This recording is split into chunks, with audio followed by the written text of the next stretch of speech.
Dimanche 2 février 2025. Présentation du Seigneur au Temple. Lecture du livre du prophète Malachie. Ainsi parle le Seigneur Dieu. Voici que j'envoie mon messager pour qu'il prépare le chemin devant moi.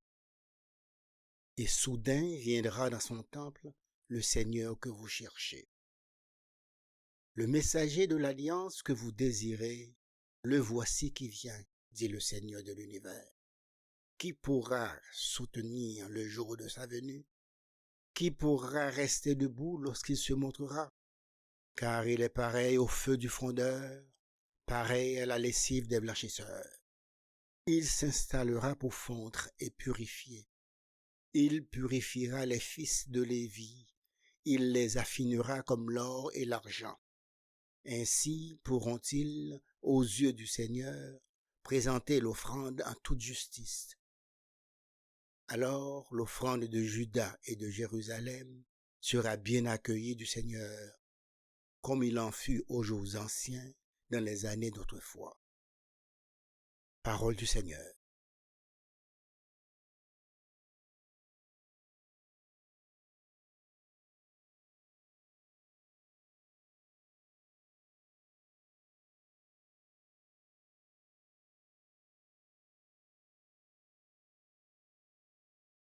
C'est le Seigneur, Dieu de l'univers, c'est lui, le roi de gloire. Portes, levez vos frontons, élevez-vous, portes éternelles, qu'il entre le roi de gloire. C'est le Seigneur, Dieu de l'univers, c'est lui, le roi de gloire. Qui est ce roi de gloire? C'est le Seigneur, le fort, le vaillant, le Seigneur, le vaillant des combats. C'est le Seigneur, Dieu de l'univers, c'est lui, le roi de gloire. Portes, levez vos frontons, levez les portes éternelles, qu'il entre le roi de gloire. C'est le Seigneur, Dieu de l'univers, c'est lui, le roi de gloire. Qui donc est ce roi de gloire? C'est le Seigneur, Dieu de l'univers, c'est lui, le roi de gloire. C'est le Seigneur, Dieu de l'univers, c'est lui, le roi de gloire.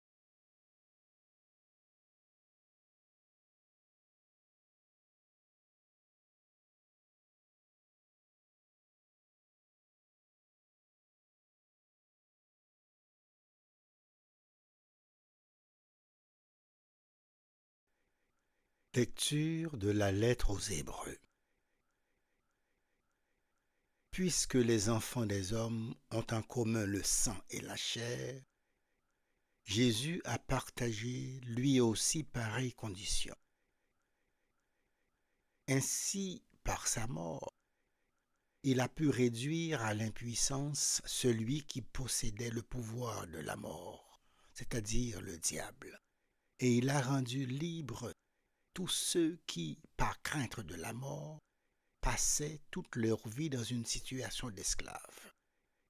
Car ceux qu'il prend en charge, ce ne sont pas les anges, c'est la descendance d'Abraham. Il lui fallait donc se rendre en tout semblable à ses frères, pour devenir un grand prêtre miséricordieux et digne de foi pour les relations avec Dieu, afin d'enlever les péchés du peuple. Et parce qu'il a souffert jusqu'au bout l'épreuve de sa passion, il est capable de porter secours à ceux qui subissent une épreuve. Parole du Seigneur.